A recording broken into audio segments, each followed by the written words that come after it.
Hello, guys. Welcome to Mallu Talks Arsenal's new sub channel, which is MTA 360, which is a new channel or a new venture that we have decided to start, which will be English podcast basically with all the gunners all over India and hopefully all over the world will join us together and makes this podcast a great hit. This is our new venture. Please do support, please do like, subscribe, all those who have been part and helping us in our Mallu Talks Arsenal regional channel, which is our Malayalam channel.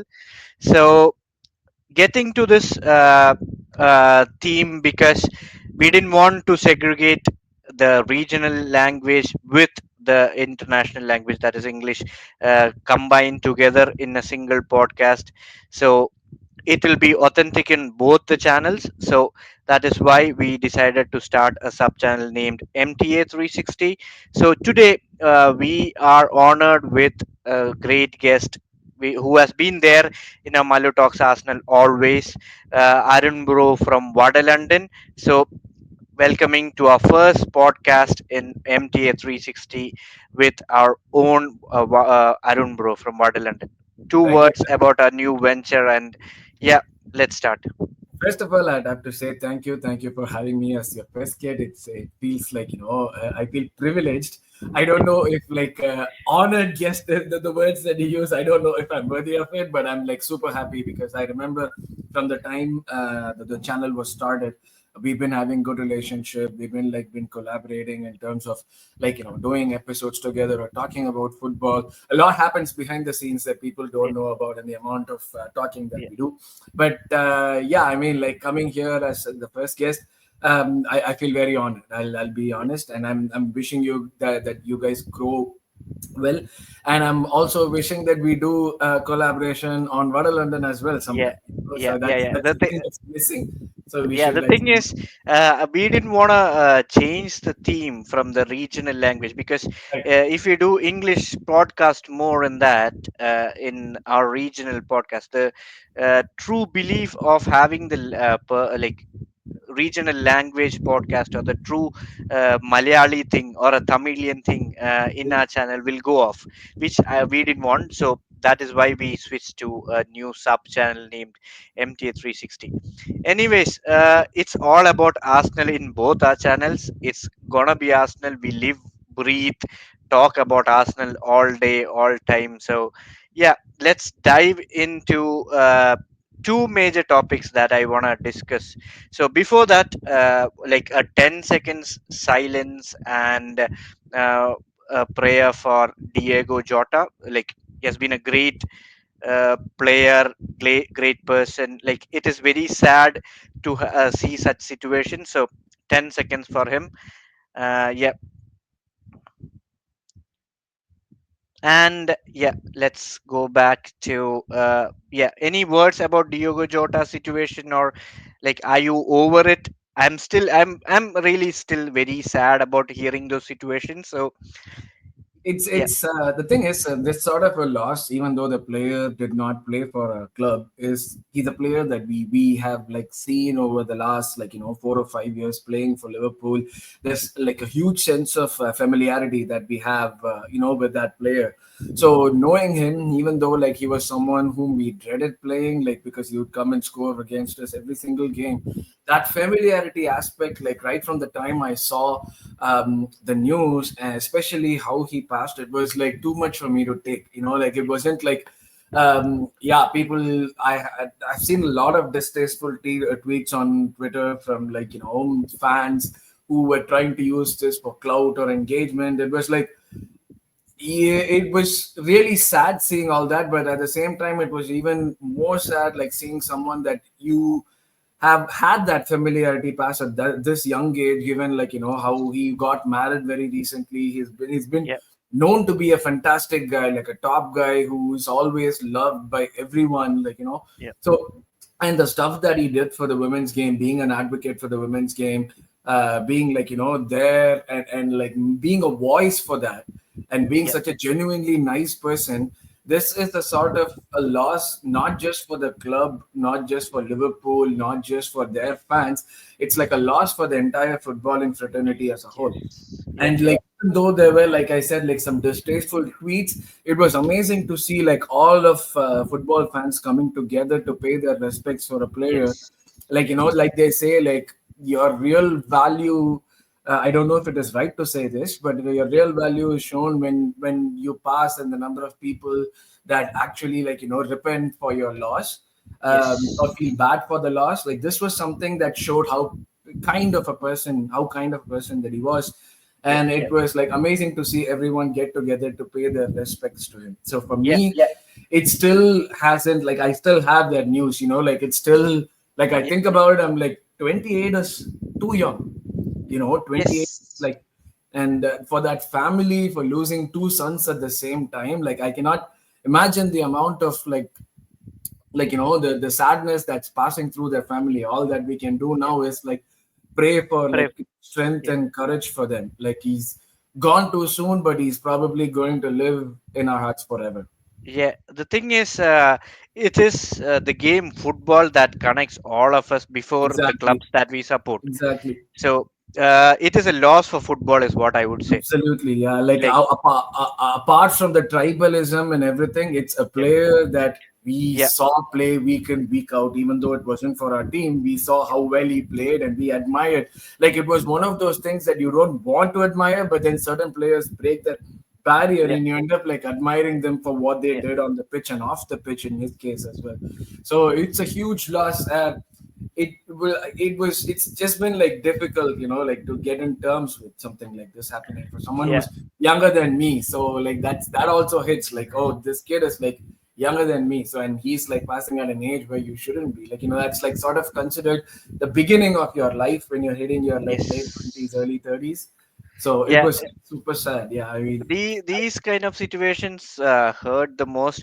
Even cricket fans had this situation when Philip Hughes had this exactly, like exactly. that situation. But in football, if we say, there has been situations like this with the car crashes and all that. Anyways, it is sad. If we talk Just about it, just we'll go. one last thing Yeah. in there, like, I did see people, like I said, talking about things, making this seem trivial and trying to justify it. But like, in that situation, it was amazing to see everyone calling those people out on how Yes. cheap they were behaving, and Yeah. like Yeah. everyone getting together. Everybody needs to be together to heal, I find, at this point in time. And it's not an easy thing. Like, we saw how players reacted on the pitch at the Club World Cup game Yeah. yesterday when his name was announced. So of course we do not have that same affinity, but like, it's sort of the thing of, like I said, watching someone play week in, week out, and suddenly they're not there in this world anymore. It's like, Yeah, the thing is, those, I would say, morons who would say like it is not a big loss. Like, I would say, they don't have a single point of humanity in themselves. yeah, I yeah, don't consider them as humans. Those who think that the situation is like fine, okay, yeah. At least give some respect to that yeah, person, even if you yeah, don't love that person. Just give them a respect because he's no more. He's not playing football. Yeah. Anyways, if we talk about this, we'll go yeah, yeah. more sad and situation. So I don't want to go in a sad moment in our situation in our first podcast. So let's jump into Arsenal. So two things that I want to first pick it up. Like, normally everyone speaks about the transfer window, striker situation. So let's, before getting back to the striker situation, the main thing that right now we are hearing is two things. One is an incoming signing of Noni Madueke and an outgoing of Martinelli. Like, both situations, it's like two tricky situations that we have to think about. One in perspective of Martinelli as a player, an advantage for Arsenal getting that sort of money. Two things. One is Madueke, another Chelsea player coming to Arsenal. Your thoughts, bro. First of start off with that. Okay, so I am super annoyed with us continuously getting Chelsea players, because what we are literally doing here is we are funding them. We are funding them to go and get more players. You don't like if they are willing to give Madueke to us, they don't and they're super willing to seems like they're super willing to do it. It seems more like they don't feel that they are strengthening a rival. Yeah, That is the thing that bothers me the most, because they are happy to give these players off without any feeling that, because usually in the Premier League, when the top 4 or 5 teams, when they refrain from doing transfers with one another because they don't want to strengthen a potential rival. Here, like this, when I'm looking at it from Chelsea angle, like it seems like they had not bothered about that. I think for me that is a big issue right now, especially given that they are getting their like sort of their act together. If I could say, they're back in the Champions League. They're like they won the Conference League and all that. Given that, I think us giving them money is not good. Like yeah, that's my biggest beef and all that. Like Kepa was an opportunity signing, 5 million. That five yeah, million is not going to make a difference. But I think I'll lose it if we pay like 50 million or something for a guy that is being viewed as a Saka backup. And more importantly, the worry for me is that the money is going to go there and we are going to end up without enough funds for the other important signings that we are yeah, supposed to be making in terms of a left winger or a striker. And I've yeah, seen another worrying thing that they are looking at Ethan Wanyeri now. It's been like told by yeah. That Fabrizio. Yeah, that is the And main point. Like, I am in a 50-50 situation here. The thing is, Venieri, I would consider like a backup for, let's say, he's 17 or 18, maybe now. He's gonna be 18 or something. So he's primarily a backup for Odegaard, which is what I have considered all the time. But the way he has performed in the right wing as a backup, or maybe a contender for the Saka situation, like the way he has played, I would say he is a starter for many other clubs But the thing at this is, age. the Yeah, club views him as an 8 or a 10, apparently. So he's not being seen as someone who's a backup for Saka. And again, what beats me is if he is not, thinking that if he's not going to be getting minutes here, I don't know how he's going to get minutes in that midfield. And the other thing that's worrying me is his agent is the same as the one who agent for Chido Obi, yeah, and he was able to convince Tito Obi to go join Manchester United over us. And like I do, I will be okay to signing Madueke if we are spending somewhere around 35 million and we don't lose Vaneri. But if yeah, it comes to the point where we are losing Vaneri, like I think I'll lose it. The thing with academy players is that we have not been able to create a proper process for our academy players to give them a good future or to make money of them. I think yes, we are all happy and blinded by the fact that right now we have two kids who are playing for the first team or in contention, and there's another yeah, one who's been playing super well as Max Doman. But the thing is, outside of these two or three people, we really have not had any success with our academy players. Forget about ESR, forget about Balagan, forget about these guys came and played for the first team, and then we were able to get a deal for them. yeah, Whereas we do not have a setup that can utilize the likes of, let's say, Rosiak, who's departing right now, yeah, or like Nathan Butler Odeji, like the kid who was trying to be a striker and he left on free. We didn't get anything for him. We didn't do anything with him. So yeah, in this situation, though, like these two coming in would have been like a good news for the other academy kids, showing them that there's a possibility of them making into the first team as well. If we do sell them, or if we do sell him, this is sort of going to again like it doesn't look good for optics, and it sends a very bad message for the rest of the kids there that they are going to not be able to play for Arsenal. yeah, So the cost which we would have to pay for actually selling this guy is, for me, not it's not good at all. It's like too risky. And we if we do sell Waneri to Chelsea, I feel we would be strengthening them. I yeah, know that they don't think the same way, but the thing is, Waneri has the either he can be a performer for them, or he's yeah, good enough, like you said, to become a better player in 2 or 3 years and even play for them, or even if otherwise they can find a way to sell him again and make money. yeah. So for One thing me, is, yeah, I'll just add one point here.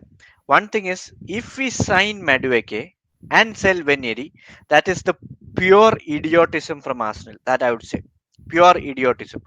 But let's say, like considering the situation, what Venieri has been saying, he wants to stay, but he just wants playing time guarantee. That's what he wants. In terms of Chibo Obi, he just didn't want to stay here. He just wanted to go. That Yep, is the only difference there. But other concerning part that I am having more than Medweke is for Venier is we are planning to sign Eze, which is a good addition for our team. But the position for Venieri becomes more trickier when these two signings come in. He will be thinking whether to stay or go, either on a loan. Like if it's a loan, I'm more than happy to do it. Like 1 year loan, let him go, get some exposure or something like that. Medueke, you can keep 1 or 2 years, sell him. That is fine. I can manage with that because he's still young. He'll have time. We did the same thing for Saliba, which was a good thing. Like we sent him 2 years of continuous on loan. We know how he is now. Same thing, Venieri, we can do it. But these situation he should understand. But our management or the team should make him understand, or her or his agent. So that is the biggest trickiest thing with the yep, Madueke deal, rather absolutely, than, yeah, because we absolutely. Arsenal fans have been crying for a Saka backup for years now. But the Saka backup shouldn't be coming at the cost of something else, right? Like it Yes, should. yes, Like I yes. think, like when you are a club trying to contend for title, and if you're financially in a position like we are in right now, which is supposedly good, we shouldn't have to sign people at the cost of something else. If Yeah, we are still going to be sticking to that policy, oh, this one's going to come in, but for us to be able to get this guy, we need to sell this guy. We are yeah, never going to be able to build ourselves up for a team unless that's a player that we do not want. One area in this case is like sort of, at least until the end of last season, was considered to be the future of the club. And all of yeah. a sudden, that seems to be changing, and we seem to be open to selling him, which for me, like, I really do not understand the logic behind this. Yes, yeah, yeah. That's what I said. So if Madueke comes, I don't care. Like that's fine. He's a backup. I will consider him as a backup. I'll support him, but it should not be under the cost of Veneri. That is the Absolutely. only point that I have. And the funny part was when we did start the window, everybody posted that the priorities were a left winger, a striker, Yeah, and like a defensive midfielder like Zubimendi. All of a sudden, we got Madueke deals coming in. All of a sudden, Eze comes in out of nowhere. yeah, And they're still maintaining that like the striker saga. We don't know what's going on yeah, over there. Like in the morning, it's Gyökeres, afternoon, yeah, Cisco, evening, Gyökeres, and all of a sudden, in between, they come up with a name like Watkins, and then they go back to yeah. Cisco again. So it's like So that there, like it's a complete mess. I don't know if it's like a good tactic that Berta is employing in terms of like pitting people against each other and sort of making them fight to decide who wants to join us. Like all of this seems so good on paper. yeah, Like yeah, it's like when you read it on paper, it's like, my God, this is masterclass. This is like something straight out of like a yeah, Tamil thriller where you see like everything unraveling at the end, or like a yeah, Malayalam thriller. But at the end, I don't want it to be like a parody or a comedy. That's what I'm worried about. yeah, Like that's the part that I'm worried about. You're like, you're doing all of this, but is it actually going to end up with us getting the player that we want? Like us, yeah, it should not be at the point where like, oh, we couldn't get him. Let's settle for the backup. yeah, That's where my biggest worry is, and every time I hear Watkins' name, it makes me think, oh, maybe it's a cheaper option, so they're going to spend better elsewhere. And then I see Watkins pricing. They value him at 60 million. How different is that from like a Sesko or Gyökeres valuation? if you take that, I have 2 minutes for that to talk about it. I don't have I've been speaking this in our Malayalam channel about this. Whenever the Watkin name comes up, I don't have a problem with the player coming to Arsenal. Anything of sorts, the player is good. He can be fit for Arsenal. That is all fine. I can consider it. But the only problem and only hatred towards the situation is, why the hell didn't we sign him on January if we are going to sign him now? The justification that they gave not to sign Watkins that time for 60 million is we have professional targets for long term purpose. That is the reason why we are not signing Watkins, is what they justified that time, not signing a single player, which defined a season, to be fair, Yeah. in January. That is the hatred that I'm having towards the management, towards Arteta. That all situation will come. I don't care if anyone says that Watkins signing is fine. Now I will be happily supporting him. That is not the case. Oh yeah, Once yeah. the season You starts, I'll wear the support him. shirt, you have our support. That's it. Like Yeah, it's yeah, basically like that. Yeah. But the thing is, there was another interesting thing that I read. So what has happened is that Sesko's agent, I think he's also Slavic. His name is Buskanovic or something. He apparently had like amazing relationship with Edu and Aito and the former team. So now with Berta coming in and taking care of this, apparently all that goodwill and relationship that we built over the last 18 months is gone. yeah, That doesn't make any sense to me because again it's like totally like you build the relationship and you actually take it from there, you yeah, take it to the next step from there, like you build the relationship up to 80% and all of a sudden new person coming in should not crash it yeah, so badly that like now they don't want to do business with us. So yeah. for me that part like totally like I don't know if it's business or management or politics, it doesn't make any sense to me. See, the other part is whenever like Berta came in, he was more interested towards Gikoris, Yeah, like Yokoris, and Arteta is sticking to Sesko. The point what I felt is, and we discussed about this, is Arteta should leave it to the technical director or the management who's deciding for the betterment of signings, everything other than only having the players. He should deal. He's a coach, right? He yeah, should deal with players that we are gonna get it. It does not mean that always I'll get the same player and end up becoming the second. Like I would personally feel Jokeris could have been done quicker if we were not adamant about Sesko. yeah, That's yeah. that's that's what I feel. So Arteta should have, like, he should change the tactics. Right, last year we didn't have a plan B, plan C, plan D, or anything like that. Even with main players not there, he didn't change the tactics. We lost a lot of games because we didn't change the tactics. Now, in a situation like this, Joker is coming in.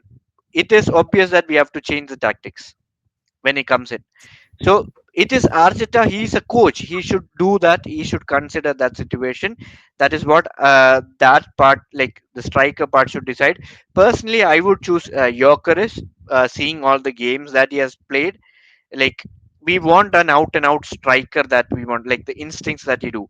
What is your personal choice between Sesko or Watkins or Jokeris in that case? My first choice was Isaac. Now we cannot get him. Yeah, If like outside of Isaac, it would be I would say like one of Ekitike or Sesko. I was sad that we were actually not being linked with it, Ekitike at all, because that's a high potential player. Probably can be the next Isaac. So I yeah, was always thinking that he would be good. The only thing that he lacks is probably physicality, but then that's like something that could be gained through through our training teams, methods, yeah, and our coaching and all that. So that's not a problem. But now that we're not going there for a KTK, if it's between Isak and Sesko and Gyökeres, it's going to be Sesko for me because of the fact that he has a lot more attributes that could make him like let's say elite level sort of Haaland bracket striker in maybe a season or two with the right coaching. The yeah, problem is the problems that he has are fewer to correct and could be corrected easily with good coaching, and he already has like a good strong base to start with. So that for me is a good thing. Gyökeres, he's a goal machine, high volume striker, no denying that. But his first touch, his involvement in the build up play, and more yeah. importantly, the lack of a header. Like you said, I understand, like considering having an option for a plan B, but I want the plan A to be super Yeah, strong. yeah. The problem is you Find said like something. Yeah, yeah. One thing I would say is you said about Sesko saying like he can improve within maybe a season or so, right? Like he would be successful in the season coming, but he needs some time to adapt with Premier Absolutely. League or something like that. But in terms of Yorkeres, what we really want is a goal machine, right? Yeah, A person I'm not doesn't want. sure if he would be able to replicate that in the Yeah, yeah, Premier what League. I want is I don't want his first touch success rate or something. A person who is there in the box when Saka or any player crosses the ball, the first touch, like in a goal, that's fine. Tap Mm-mm-mm. ins or any shots or 70% accurate shots, I'm fine with it. That's why I'm happy with the links with Eze or like Eze and Yokeres. These players will take, even if it's a 70% chance, they'll take it off. Mm-mm-mm. That's what Arsenal lacks. We are good at building up and slowing up the game, like slowly building it up. 110% chance we'll score it, but that 90% or the 80% or the 70% chance to take it or try it, which is what we are lacking on it. That is what I personally feel Yorker is better for us. It's like we are in two ships, but let's say anyone who comes to Arsenal will support him no matter Yeah, what. yeah. The striker, yeah. Let's move on to like due to the time constraints, we'll jump on to like the Martinelli Rodrigo situation right now. So I've heard that Rodrigo is like they are ready to sell Rodrigo. Something around 80 million or 90 million is what they are asking for. He wants to stay, but they are ready to sell if they are. No, I think And he too he's also wants ready to to. move, but Yeah, he yeah. like he's like 50-50. If he's ready, like if club wants to stay there, he wants him to stay there, he's ready to stay. But if they want to sell him, he's ready to move as well. He's ready to move to Arsenal as well. That is one case. They are asking price is 90 million. Martinelli, Al Nazar is asking for, like they are ready to pay 85 million for Martinelli. Two things that you want to think about this: Martinelli, a young age player, going to a Saudi league, is it good for him? One thing. Second thing is it not good for Arsenal not to sell him? Like 85 million, that would be the club record. Like sell for Arsenal. Two things. Which would you lean towards? Will you keep Martinelli or sell him? I love Martinelli, but I don't think he's good enough to be a starter for a team that is challenging for the title. Having said that, he is an amazing backup. But when an offer of 85 million comes up for, like you said, a young player with 5 years of experience in the Premier League, and the fact that he has the possibility of even getting better, and he's had like a 15 NPG season, I would say cash in. Because sometimes you need to be ruthless. Sometimes you need to take your chances when you get it. Then if their base offer is 85 million, then we can even push it for 90-95 million and take that 90-95 million. Yeah, That for me would be the right thing to do, because again, if Martinelli is willing to go, like it solves all problems. And now the thing that we are seeing with respect to players going or managers going to that league is that none of them are going there and staying there for a decade or so. All of them seem to be coming back in a year, 2 years, 3 years, which would again like improve your chances of coming and playing back in Europe when you're like 26, 27. yeah, And that's not completely ruled out either. yeah, So that factor would mean that, like, there are certain situations like what Liverpool do sometimes, like they get rid of a player, even though it would mean like they have to like go back to the drawing board, but they are super good in getting the right guy to replace it. yeah, So if we are going to be selling Martinelli, as much as I would want him to stay, and my first option would be to sort of move Trossard on. If and I am actually happy with the news that we are seeing that there's a possibility that he could go, because he should be the one that we should be trying to move on from. As much as he's done good for us, his time is coming to an end. So for me, he should be the first one out. But if it is Martinelli, and if we can get the amount of money that we can get, again, it's not like we get 90 million from there or 85 million from there, and all that money is automatically going to go into Rodrigo, because no, no, no. Rodrigo, if Rodrigo's quoted price is 90 million, we'll end up spending at least 100 million for just the signing. And Yeah, then we are also going to have to think about his wages, which would be like definitely more than Martinelli. Martinelli is getting like 180K per week right now. yeah, We yeah, are clearing out a huge chunk of money to spend on Rodrigo. So if we are getting someone like Rodrigo who's won the Champions League, who's won the league, who's like a starter for Brazil, who knows what it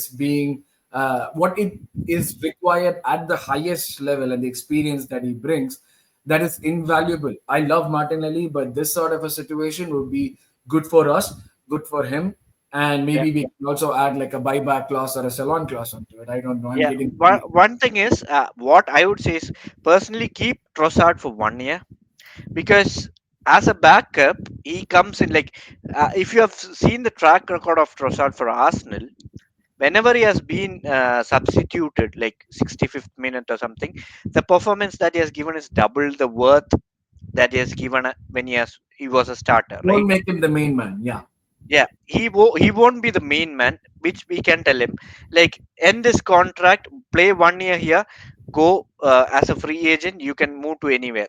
But if you can get 90 million, Martinelli can consider it as a loan deal for 1 year or 2 years. He can move to a different club for sure. Many clubs will come for it. It is a benefit for Arsenal. Like, being him a young player, many European clubs would surely pick it up.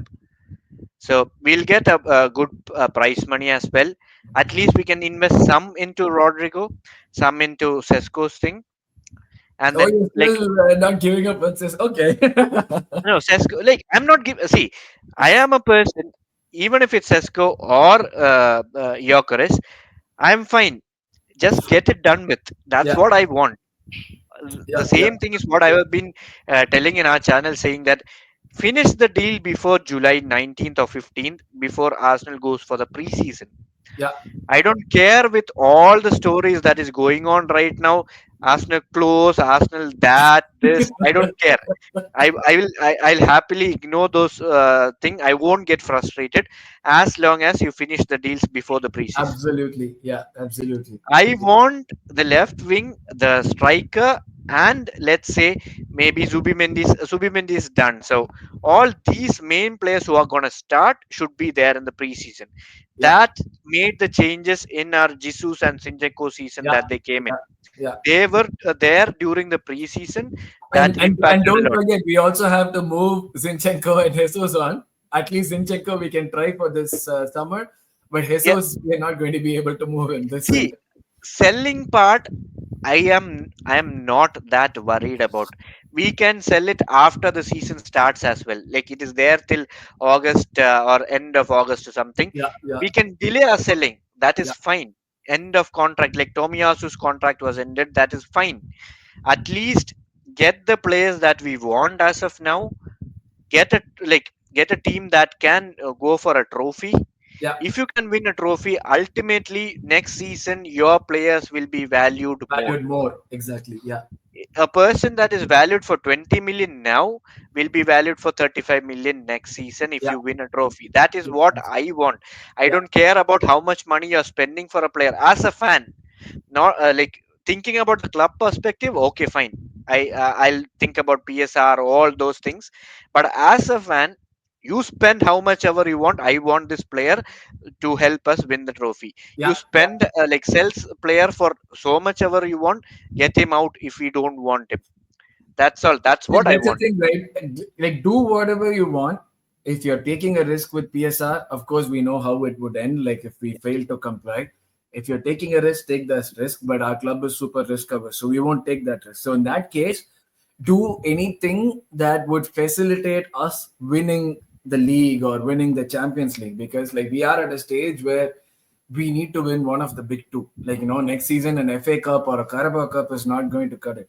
We Yeah, need to win one of the big two. So, given that's a situation, get a squad that could be ready to compete in all of the competitions and possibly win one of the big two. yeah, So, in that situation, you're the experts, you're the lawyers, you're the finance guys, you're the management guys. Do everything that's yeah, possible to build a squad that would sort of like make the other title contenders as well as the other teams feel that, okay, these guys are serious, like we yeah, cannot take them lightly, and these guys are actually going for the title. So we need to like sort of be mindful of that. Because every time we end up like with one hole or two, and it might look all good until let's say March, and we end up like start Yeah, losing the plot by much, or yeah, like we end up not having what we need at some point in time during the season, which again like ends up being our undoing.